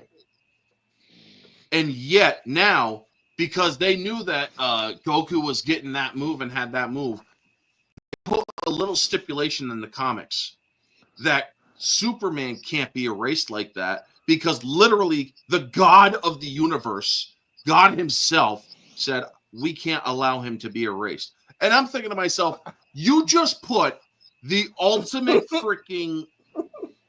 That's the ultimate. You can't do that in a that's plot armor of times of infinity. Yeah, God will not in a death battle. No, you can't. That's not fair. That's not even right. It's like you can't. You seriously can't. I mean, Ghost Rider versus Spawn. They even had it so they brought it down to the brass tacks. But then you have freaking Goku versus Superman, where he can't be killed instantly. He can be killed, but he can't be killed instantly. It's like, you son of a bitches, you did that strictly because Goku learned the Hakai. Yeah, pretty much. Otherwise, Goku owns Superman. Well, let's be honest here. To everybody who matters, and that's the fans, Goku would own Superman anyway. Beerus would own Superman. Vegeta would own Superman. Gohan and Gotenks would own Superman. Let's be honest. Any Saiyan would own Superman's ass 7 days out of the week, 365 days out of the year. Well, would Superman they all right, is so own Dark, one of the or would things, they own one of the Darkseid, things, who owns Superman in the well. Let's the Dark okay. Let's War? be well. Let's be honest. Well, let's be honest here. If one of the old gods, that being Trigon, can whip Darkseid's ass, I don't think a Saiyan would have a whole lot of trouble. Although they might have a little bit of an upscaling, but if Darkseid can tank Thanos, and let's be honest here, in terms of Marvel villains, Thanos is kind of a lightweight compared to some of the other big hitters out there. Darkseid is outside of a universe. He literally exists. Yeah. outside yeah, of that's not reality. even his real body. It's Precisely. not even his real body. Yeah, Yeah, that's merely an avatar. Yeah. So we're talking about more so, can a Saiyan beat the avatar of the physical avatar of Darkseid? Sure. Can a Saiyan beat Absolutely. the pure energy form of Darkseid? But you know who Only if you they know who know actually the Kai. you know who actually beats everybody in this scenario, since now we've crossed over into Death Battle and DCU and all that stuff. The Batman will beat everybody.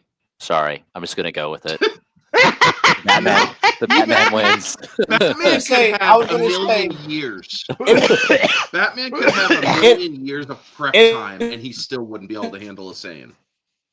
No. in, He'll, like- in regards, he'll, like, in come up with, regards like- to Goku okay. versus Super, the thing that everybody forgets, and this is something that, again, when we talk about the OG storytelling of Saiyans, like in the old Mhm. DBZs, back to Nami, when it, even though I'm going by the old English translations, but even with that being Yeah. said, one of the things about the Saiyans that, again, they don't talk about even in the like newer versions, the Saiyans can fight anywhere. Superman is only as strong as the star he is by. That is the thing Yep. that people forget, Mm. because in That is Krypton, they're regular humans. They're just Yep. regular humanoids on Krypton because they have a red Red sun. Sun. So all Goku would have to do is teleport his ass to a red star, and then the fight's over. Or no, Goku would never or do even that. better He- yet, a blue. Wouldn't a blue sun also depower no. Superman? The blue sun. No, Blue Sun Suns actually are makes you yellow stronger. suns. Just The blue sun is strong. yeah, blue suns are super boosts. Yes. Oh, So, okay. I got that Goku- wrong. Because My bad. And They're new. Goku's infinite wisdom, what Goku would do if he found out the star affects a Kryptonian, he'd probably take him to the best star possible. That's what Goku Yeah, would do. It would take 10 Yeah, episodes to he get said, to "Oh, the the universe, blue- though. Yeah, He'd be like, I want you to Goku be wants your the strongest. challenge. Yeah, Goku wants the Yes, challenge. that's But it's like, if Goku was in a death battle where he was fighting to kill, he wouldn't do that. The No. best thing that I could think that he would do is he would actually take Superman to King Kai's planet and get the shit out of him. I mean, Yeah. the 10 times gravity. there's no sun there. it There's doesn't- no sun there either. Yeah, there's also That's no true. sun. It's on a different entire Yeah. plane, and it's like, now you're on battery life, buddy. Yeah. I'll wear you down, and I could still kick your ass. But getting Yeah. back to DBZ and the core of it all, the Yes. best frickin' fight, I think we all can agree, is Gohan versus Cell when he finally unleashes. Super Saiyan 2 Gohan Unleashed versus Cell was the best fight I had ever seen. Now, yes, Super Saiyan Goku versus Frieza during the Frieza saga, great, sure, I love it, brutal. But when Gohan unleashes after Cell steps on 16's head, it's like, I can feel that. I was watching. That's when I actually revisited DBZ, because I saw this Frieza saga a while back when I was a younger kid. Then as a teenager, I started getting back into it, and it's like, I must have missed a lot because I don't remember them ever being blonde, you know? And so it's like, but then I saw the Frieza saga, or I caught it right in the middle of the Cell games. And then I saw Gohan. I remember Gohan had his hidden powers. And then Cell ticks him off, killing 16. And I'm like, I can feel that, literally feel that, getting goosebumps, feeling that when Gohan is just screaming and powering up. Mhm. And then when he is just so cold, and it's like, now the game will really be exciting. No games. Gohan's just full psycho at this point. He is broken. Yeah, see, that's the other thing too But about he's Gohan also right fully there in too. control. Is Mhm. he does when he powered up that much? You see him tap into the psychotic part of the Saiyans, his Saiyan Right. half, where he basically was He's toying with him and being brutal. You know what I'm saying? So that's Yep. something that they don't touch on much either, because of the fact that him being a hybrid, and which they don't even touch on at all with Goshen and Trunks. They don't. Like, No. I would love for them to, you know, Goten never build really on that went a little brutal. bit. No, he Goten didn't. never went He's brutal. he's literally Goku as a kid, but with Super Saiyan Yep. powers. He's how essentially he a is. clone of his own Yep. father. Yeah. Yep. But Gohan, he's straight up decapitating and ripping apart Cell Juniors. Now, Cell created 7 of them, and Gohan kills 8 of them. And I'm thinking to myself, Gohan is so great that he can literally kill a Cell Junior that never existed. It's like, but yeah, I mean, when you actually count how many he actually kills, he kills 8 in the show. And I'm like, that must have been a mistranslation somewhere, or one of them didn't die. I don't know, but yikes. I mean, when he says, I can never forgive you for what you've done, and then he just continues going after him, it's like, oh, damn, dude. Then Cell goes up to 100% of his power and hits Gohan. Gohan's like, and then just starts looking up at him like, is that all you got? And then so he just puts his freaking arm right through Cell's stomach, and I'm like, this dude is just done at this point. He hits him twice, and he can't even stand up. I mean, he's like, he only had 2 punches that made contact. Why am I so damaged? It's like, because you're at 25 million power level. Gohan is currently at 30 million power level. So, and in 2026 it's going to be 30 billion. Well, yeah, they just keep on. Yeah, right. Letter. But back when I was a kid, I actually had the readouts of all their freaking power levels. Goku's Super Saiyan 3 power level is 47 million. But when Gohan finally unleashed his, and Mystic Gohan was 48 million. So, but when Gohan unloads during the Super Saiyan or during the Kamehameha battle, he taps into 35 million against Cell's upgrade Cell is at 32 million. So yeah, he just unleashes fully at 35 million, completely atomizing Cell, and I'm like, damn. I mean, Bruce Faulkner, by the way, we need to give a lot of love to Bruce Faulkner. Oh, man, I was just about to ask you about that. I was about to ask you that. You brought it up. Yep. The Falconer mix. I'm just saying. Listen, that to me just has so much nostalgia for. And again, I know if you listen, if you talk to maybe somebody like Geekdom 101, Daniel, with a big shouts to him, he'll tell you, listen, you gotta watch Z in its original Japanese form. Mm-hmm. I get that, but the Falconer mix just has it just has a certain place for me because that's how I first watched it. Yeah. That's how I first watched it. So yeah. I mean, Super Saiyan Vegeta's theme with the piano is just absolute beast. Yes. Listening to that on repeat is, I mean, it's only like a minute or two long, but put that sucker on extended repeat, which they have on YouTube. Oh, Icon's theme, which that's the wonderful thing. All of Faulkner's work is spread throughout and repeated throughout the show. Like Ginyu's transformation, that really that one, they use it when Boo's destroying destroying Earth. They use it when Cell is being atomized. It's a dread that's dread music when you listen to it, or when I did those music psychology streams. That's basically for Ginyu's transformation, it's a feeling and a sense of impending dread and impending doom. Where you got Vegeta's theme, which is basically like, this is a man who is going to end you. This is somebody, or you are done if this dude gets on your case. Goku, his transformation, it's like, this is somebody that's just been lurking under the surface, and you pushed him too far. And Gohan, when he finally unleashed that one, I'm like, this is a dude that is just about to go ham on evil. And, well, yeah, he does. But yes, PyCon but the PyCon theme, where I'm listening to this and I'm like, I got nothing, but this is awesome. I couldn't match an emotion to it. It was just pure wonder. This is a dude that just came in, one-shotted Frieza, one-shotted Cell. After Goku had so much trouble with Cell, I'm like, this dude just literally one-shotted Cell. Who is he? Why is he? Where is he?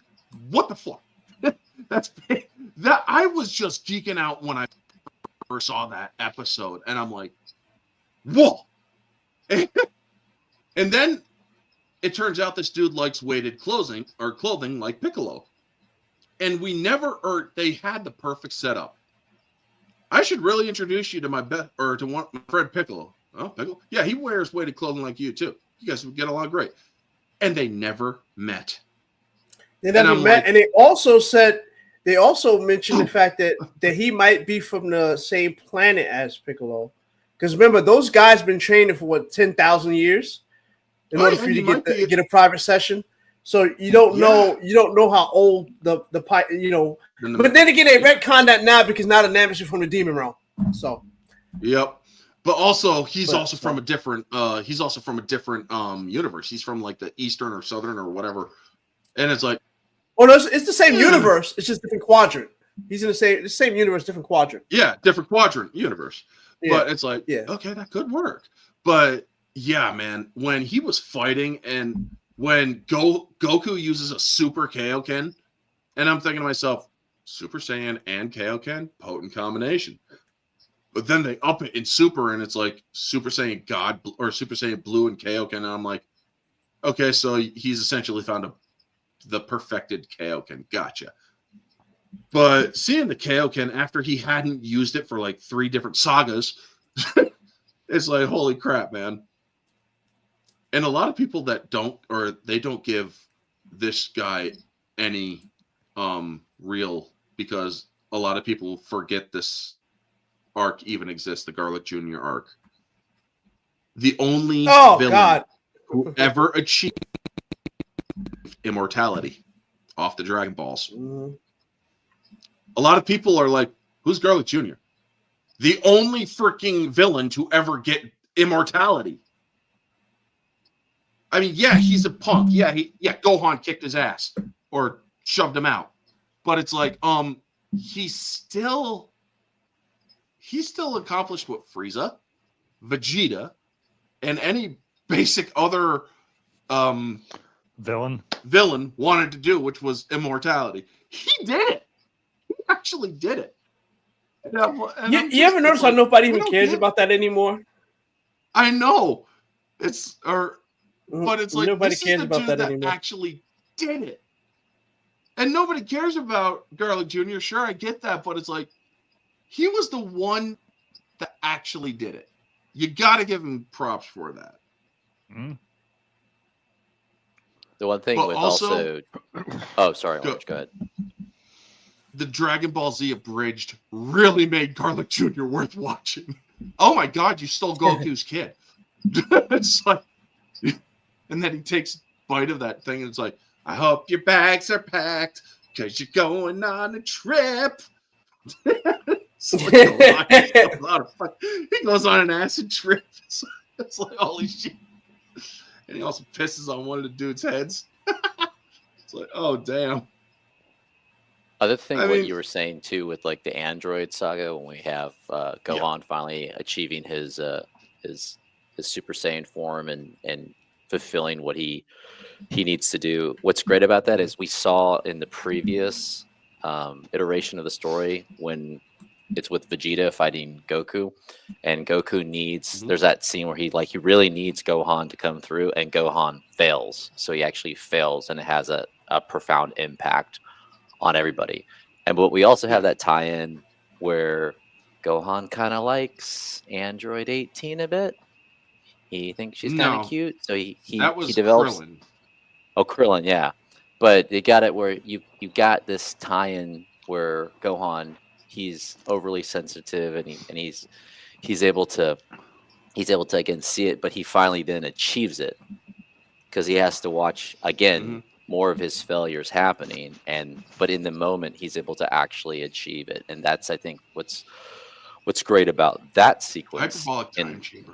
Yeah, that's what's great about that sequence is that, we've seen him fail. So when he's going up against Cell, and it's like, all right, is he going to actually come through, or, and Goku's not going to necessarily be there to save him, because at that point Goku is essentially spent, because there's a little bit of his arrogance, because he gave him the magic beans. He gave Cell's like, her, you can have that, and they're all like, what are you doing? You're giving him the ability to get back to his full power. He's like, oh, don't worry, I can beat him. It's like, not in this case. And then Gohan is able to finally step up and unleash. But, I mean, that was also something that Piccolo. A lot of people don't touch on Piccolo, but go ahead, Dmajini. No, I was just going to say that whole fight with Gohan. I mean, Gohan against Cell, and you mentioned the Vegeta theme. Like, it's bad when everybody's trying to hit Cell, and then you hear the freaking piano, and he's like, Vegeta! He's like, Vegeta! Like, whoa, what the fuck? Yeah, and then he looks up and is like, oh, yeah. But yeah, going back to Gohan, in the hyperbolic time chamber, when he finally pushes, it's like, oh, great, we get to see what a possible Super Saiyan Raditz would look like if he was a kid.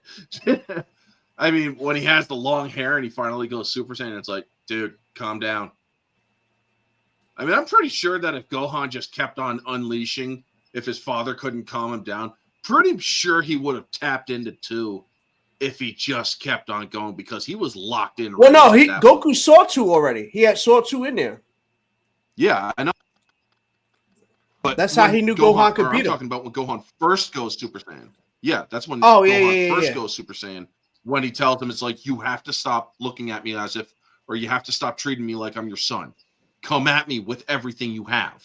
Otherwise, I'm never reaching Super Saiyan. And, well, yeah, Goku goes Super Saiyan, launches a freaking planet-ending Kamehameha wave at him, and he's actually able to hold it back and tap into it. And it's like, dude, yes. Gohan finally freaking achieves it. And then he actually saw him go 2 for a second in the hyperbolic time chamber. And that was also great.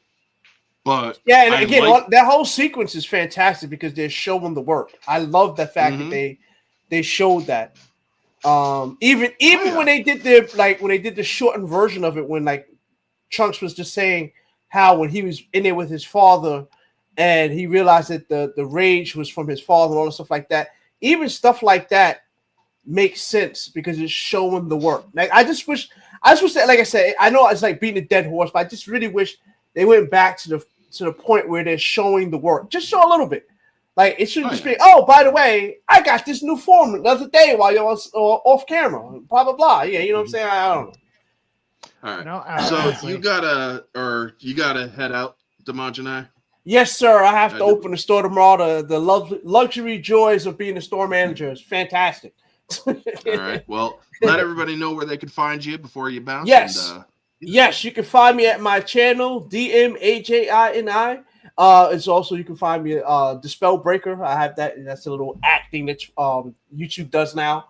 I do entertainment commentary. Every now and then I do dip my toe into like some current events because my channel is a little bit of a mixed bag. You know, it's not necessarily just entertainment, but I try to lean towards that a little bit. But yeah, we got the new season of the Hyperspace Hangout coming soon. I got the bike nice and prime, so we're gonna be doing that soon. I usually just take the bike out and we go random places and we have live streams and wherever I decide to stop. So that's gonna be coming soon once the weather gets a little bit nicer. But that's what we got planned for you. Probably starting in a couple weeks. Yep. Other than that, Dark Council every other Wednesday, which is not this Wednesday, so next Wednesday. Dark Council, my brother Fader J's channel, and that's basically it. I appreciate you having me on, bro. All right. So Good meeting you two down there. Thank you so much for coming. You as Likewise, well. Dmaj, I have heard much about you, and all of it's been good. So it's actually it was nice to actually talk pop with you for a while. Awesome. Sounds great, man. I appreciate it. Fantastic streaming You're with welcome. you. All right, y'all. Have a great one. Peace out. Take it easy. Later. Yep. Now, we're not going anywhere, folks. We're still going to continue because there's a little bit more to continue. One of the things I also wanted to touch on in DBZ is Piccolo's relationship with Gohan. Oh yeah. Now, it is indeed a father-son relationship because Gohan grew up with his father for the first 3 years of his life, but then Goku died against Raditz. And then the person who straight up killed Goku and Raditz is the one raising Gohan. Mm-hmm. And take it easy, Dmajini. Thanks again, brother. And during the Cell saga, when Cell's basically beating the shit out of Gohan, he's like, Gohan may have that power, but it doesn't matter. He's not a fighter like you. He doesn't thirst for battle and mayhem. This is actually something that I love about Piccolo. He is a brilliant strategist. He is the person that knows the skinny on everyone. And it's like, you have to understand your son. He's not thinking about strength or competition. He's literally sitting or getting his ass kicked, wondering why his father's letting him go through with this. And while your son may be stronger than you, he is also a frightened 11-year-old boy. And Goku literally has to understand, or you see Goku starting to break in this moment because he's understanding and listening to his son scream out. And it's like, oh, damn. Did I make that mistake? Well, then Cell uses the different stimulus of the Cell Juniors to bring him out. And it's like, it's slightly working because you could see his hair starting to spike up a little bit more, but not quite. So then Android 16 gets tossed in by Hercule. Now, I've been watching Dragon Ball Z on the Plex server, or on my Plex server, and or on a friend's Plex server, and you get so much more when you get the unedited or the uncut versions of the episodes. You get the blood, you get the, or you also get some of the, or you get more dialogue. You also get a little bit more perverse with Master Roshi. I mean, freaking Master Roshi straight up gropes Android 18 in the Boo, or in the beginning of the Boo saga, or the episode after Boo finally is brought out and whatnot. And he's just freaking motorboats on Android 18, and I'm like, yeah, they'd never show this in the episode if They or wouldn't on have Toonami. Toonami. No, they wouldn't Nope, have. they Unless, didn't. not Nope. unless they did on Toonami late night. Yeah. And then you see freaking just, he's going like this, basically, with Android 18. And it's like, how has he not been killed? Because it's like, holy crap. But it's like, oh my God, man, that's just wrong. But getting back to Gohan, you also see the more, or you actually in the Cell saga in Toonami and on or Cartoon Network, you don't see Cell actually throw up Android 18. The uncut version, you see him throw up Android 18. Mm-hmm. And I'm like, damn, they actually show it. And I'm like, holy fucking shit, dude. Well, based on that, Orange, do you think that there's, I mean, you think we've been talking about what we predominantly see with Dragon Ball Z on like American and Western limited edition. Do they have it basically the versions where where they're showing more unedited content, are they basically having better storytelling, and are they following the actual manga and then what's been established better? Or is this something where it's basically it's kind of the same, it's just they show more gratuity stuff? They show everything in the episode. Now, some of the extra dialogue is a little bit better.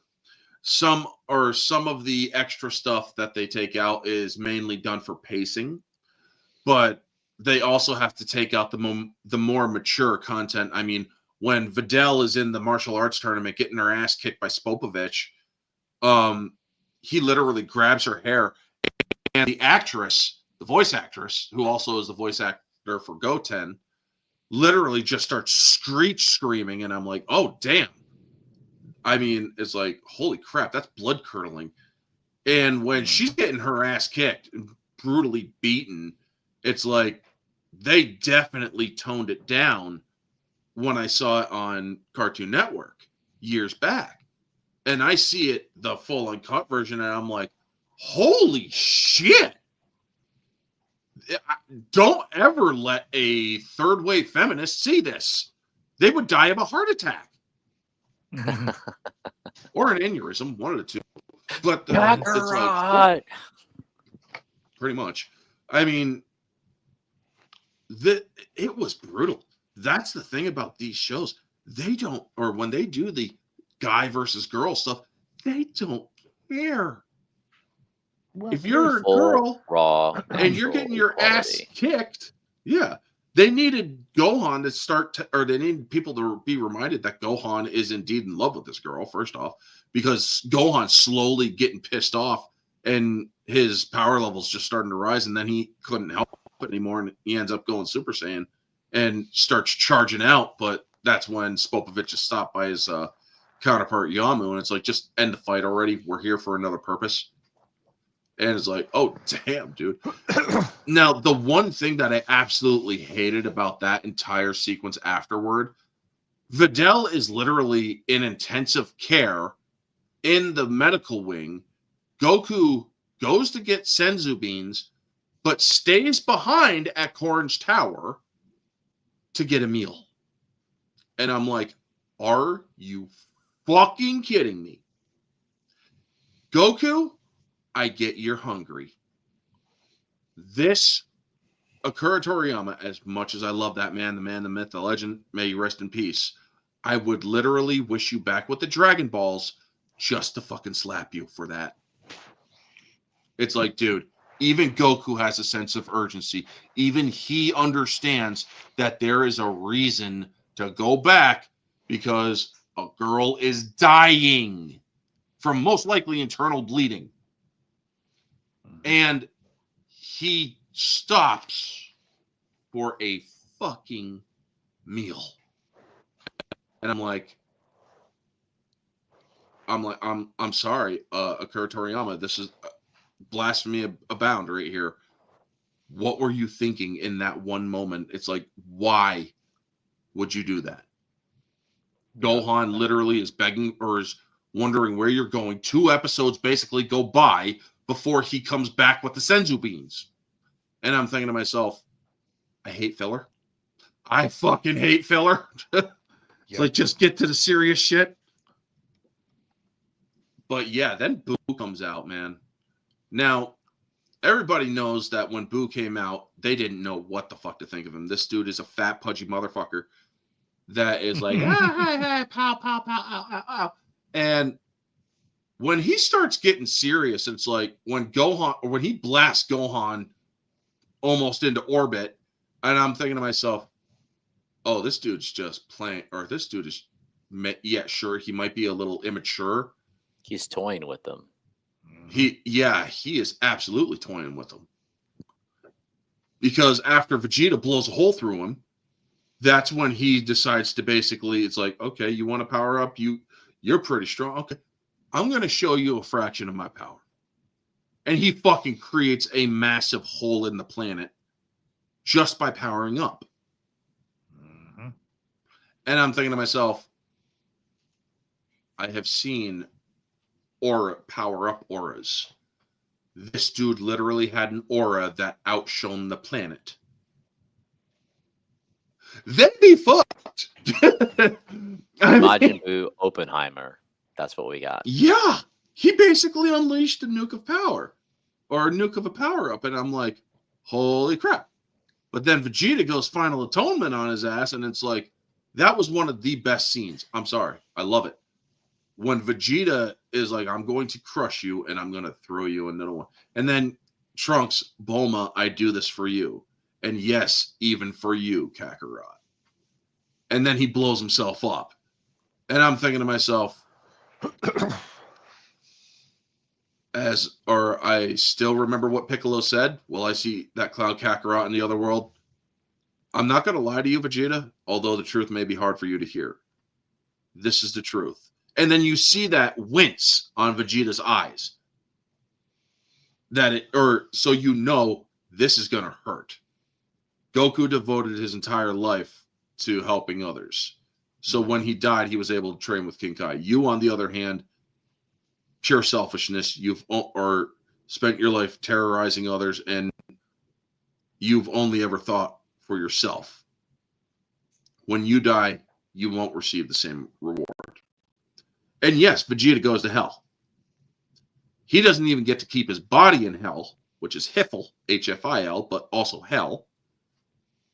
No, he gets the cloud treatment, the spirit cloud treatment when he goes to hell. That's how bad Vegeta fucked up. Even with his final atonement, where he actually fought for somebody other than himself, it wasn't enough. And take it easy, Niazog. Sorry I didn't see your comment until now. But yes, have a good night. But yeah, then Vegeta went to the other world and somehow learned about Super Saiyan 3. And so when he comes back, thanks to Baba, or fortune teller Baba. Now, a lot of people missed this.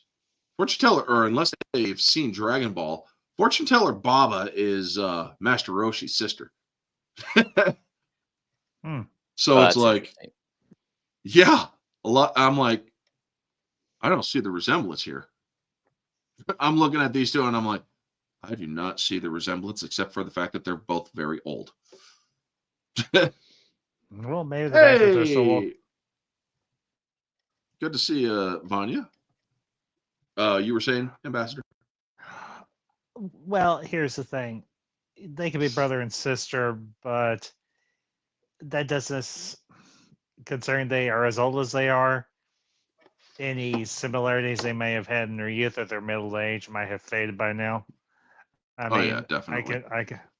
I have pictures of my mom and my late uncle, her brother, from both when they were kids and obviously as adults. And they don't share a whole lot of facial or physical similarities with each other. To their parentage, yes, most definitely, but I'm going to a little deeper than is necessary for this, so I'm just going to shut up. And the one thing that Dragon Ball did, which DBZ didn't do, Dragon Ball did nudity.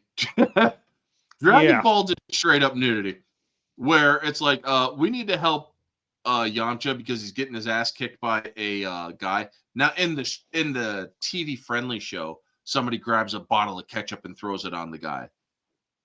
In the uncut Dragon Ball show, fucking Krillin pulls down Bulma's tube top, and her boobs bounce right in front of Master Roshi, and he gets a nosebleed and bleeds all over the guy. But yeah, it's like, well, Bulma, not the same as ketchup. Yeah. Well, Bulma is rather well endowed, as are most of the women in Dragon Ball. Let's be honest, here, except for the Namek women. And what Namek women? Well, I'm assuming there might have been Namek women. I don't know. No, they were no. Okay. Nameks don't have women. Fair enough. True, you don't see very much Namek women because they're often misconstrued for Namek men. In fact, this is given to rise that there are no Namek women, and Nameks simply sprout out of holes of the ground, which is of course ridiculous. And they don't have beards, or do they? Yeah. Good one. No, Nose. it's yeah. Guru laid a bunch of or spit out a bunch of eggs. Basically, that's why or that's how Nameks basically reproduce. They spit out eggs of it or Yeah. and whatnot. But They're a reptile, so that would make sense. they're more plant based and reptile based too. But oh my god, it's just so confusing. But when it came to the or one of the things I liked about the Frieza saga. They're a reptilian cucumber. There you go. Yeah, that works. Well, because they are green. And Yeah. and Piccolo's name is a derivative of pickle. Yeah. It's also or thing is Piccolo and them, they're actually those are instruments. Well, I know that. It's a Because type of his flute. son or King Piccolo's son's tambourine and the other one, that fat one. Can't remember his Which name. is ironic because he's such a deep voice as opposed to the high pitched tune. Yeah. Now, I Very mean, true. as much as I love, or now you guys know Android 16 was basically based off of Arnold Schwarzenegger. Yeah. I don't know if it was ever confirmed in the actual anime, but Team 4-Star, who did Abridged, basically made it where 16 was Jiro's actual son. And I'm thinking to myself, was that ever confirmed? I mean, I should look that up. I really should look that up. Was Android 16 Dr. Jiro's son? Okay. Android 17 and 18 are cyborgs, not fully mechanical androids like 16. 16 is fully mechanical, created by Dr. Jiro. Android 16's true identity is Dr. Jiro's late son, Jivo, modeled to be physically identical. So he's Well, like son of a bitch! Well, in other words, he's like an amped up version of Astro Boy. Yeah. It's like, I mean, okay, so that is actually confirmed. So, yeah, holy shit. I absolutely love how he goes up against Imperfect Cell and starts kicking his ass. And it's like, good, okay, good. But then he gets up against Semi-Perfect Cell, and it's like, yeah. I mean, I absolutely love the Dragon Ball Z abridged moments there. It's like, got another one in ya. Stop it. And then Cell gets lips. Buh, buh, buh, buh, buh, buh. And then freaking 16 just hits him, and he's like, buh. It just blasts him. And it's like, oh shit. That was great. Blow yourself up or leave. I don't care which. Blow yourself or leave. Blow yourself up or leave. They're talking about I Android know. 18, I'm making but yeah. I'm making an Yeah, inappropriate okay, joke. sorry. Waiting for Android You 18. Inappropriate, but yeah. So we're at the 2-hour mark. Yeah, we're gonna call it here, folks, because otherwise we would be here for like 8 hours, and I don't want to be here for 8 hours. I got shit that I need to do. I gotta watch movies tomorrow, and I also gotta prepare a stream for Tuesday and all sorts of other shit. And Unless they're in the Ambassador time chamber. Yes. Next Monday, are you doing anything? Yes, we're packing to move, so I will most likely not be available. Okay. I am going because I have to cancel my StreamYard then and also do but restream. I can make some time either this coming Saturday or Sunday to do a walkthrough with you for restream if that's what you're needing. If I am paid, because I don't have enough money to do it now, but if I'm paid, no, I understand. Yeah, no, just let me know. Yeah. Yep. But yes, folks, the lovely clips that I have and whatnot. The clips and such, they are going to go the way of the dodo because StreamYard has become too expensive. They dropped it to $36 a month for me for 6 months. That ends on April 1st. So I am going over to Restream. So you are going to see a difference. Well, you won't notice a difference. However, I will. I just can't afford it. I can't afford $46 fucking dollars a month, or 44 or $45 a month. That's just not happening. So I'm gonna go to a $20 a month bit, or $19 a month for Restream. Hopefully they don't do any taxing on that. But not that I am aware of. okay, I'll so double it's check 19 and let even. you. Awesome. I will let you know when my next payment comes out, and I'll tell you for sure. All right.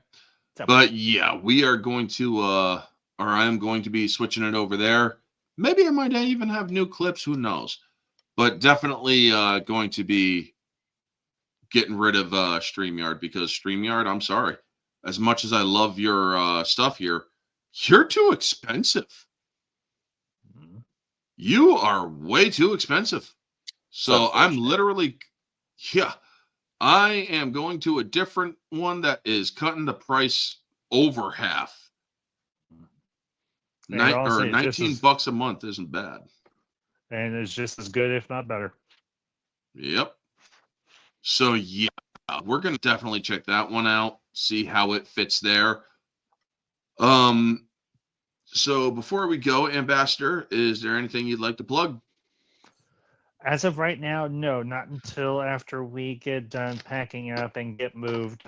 Everything's kind of on hold for the time being, but I do have my 2 most recent stream reviews up for both the Vampire Slayer the movie and Scream 2. Go check those out, please. And once we get moved and get settled, then I will keep everybody abreast and updated as to what is coming up next. All right. And Novus. So I was done. Well, thanks, Sorry. Orange and Ambassador and crew. It was a great stream. You can go check us out at our website, www.novusrenaissance.com. We have the supernatural fantasy series of the Door of Doorverse, the Great War in Heaven, and the Developing World. So if there's new fantasy and supernatural stories you are intrigued by, you can check that out. Also, X, YouTube, and Instagram as well. But no, it's really good also with the discussions about Dragon Ball Z, because I think it's one of those shows that as time goes by, the majority of people that watched it once upon a time know it. But that depends on how the next generation is getting it. So it's, like I said, it's good to talk about positive things, as well as we're critiquing and defending stories, not turning it into the only thing, because there's a lot of positive stuff to talk about, and stories continue to live to the next generation by having it passed on. So sorry about the cost for StreamYard, but thanks for having us on. Always a pleasure, Novus. Was there? I'm sorry if I accidentally cut you off, Ambassador. Was there anything else?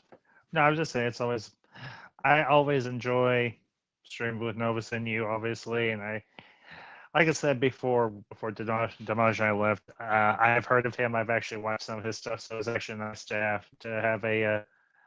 hear him wax wise about, and I mean that nicely in a very positive way, wax wise about Dragon Ball Z, and I'm definitely going to be checking his stuff out, because he and I seem to have a similar mindset, and I like that. Anyway, that's all. All right. And as for me, everybody, no stream tomorrow. I got a lot of stuff that I'm going to be doing. Tuesday, I will be doing my last of the theme streams for March, which is March Madness. Vic Deakins from Broken Arrow. Then later that night, is my last of the singles with Mar Jade, where we're doing Fern Gully, which is kind of funny because both Christian Slater and Samantha Mathis are in both of those movies. Wow, Fern Gully. Yep. I think I've ever actually seen it. Good one. You should check it out. Heard of it, never seen it. Doesn't Wow. Robin Williams do the voice of the Bat? Oh man, Yep. It's great, man. Oh, Great, okay. great. Yeah, okay. Now I've been incentivized. Okay. And just so you all are made aware, I will not be, or the month of April, theme stream wise, is until further notice only going to have 2 theme streams. Because, or maybe, actually, no, maybe only have 1 theme stream. So I don't even know if I'm going to be doing a theme stream for the month of April, because I will be going down to my brother's house to help him with his, or with the new baby, and helping out with family. So streams are, as of the month of April, in flux. I do not know where they will land. I'm just letting you know it's going to be rather inconsistent. So I just want y'all aware of that. Let's see here. Orange Hat Uncensored isn't happening due to due to personal stuff going on still right now. Next week's weekly recap is happening. Whether or not Ambassador and Novus will be there I will do my best to be here. Okay, dokes. I will do. And if you can't make it, you can't make it. That's fine. But I will do my best though. Yep. And Wednesday is also 1s and 2s with Shrek 2. So I will be watching that as well tomorrow. Because I won't be able to watch it Wednesday. But yeah. Other than that, everything is going good, and y'all have a wonderful day. And you too, Orange. Y'all are, yep. Thank you to everybody who stopped by on X, which is 31 people on X and the 3 people in the chat. Thank you to Dmajini for coming on. Novus, Ambassador, Goth Girl, Pierce, Jarella, Assassin, Soul Assassin, Christian, Vanya. Christian was in the chat. I must have missed him. I am so sorry. And the rest of the good folks. Thanks so much. Y'all have a wonderful night, and always remember to stay humble. Peace. Farewell. Are you done? Are you done?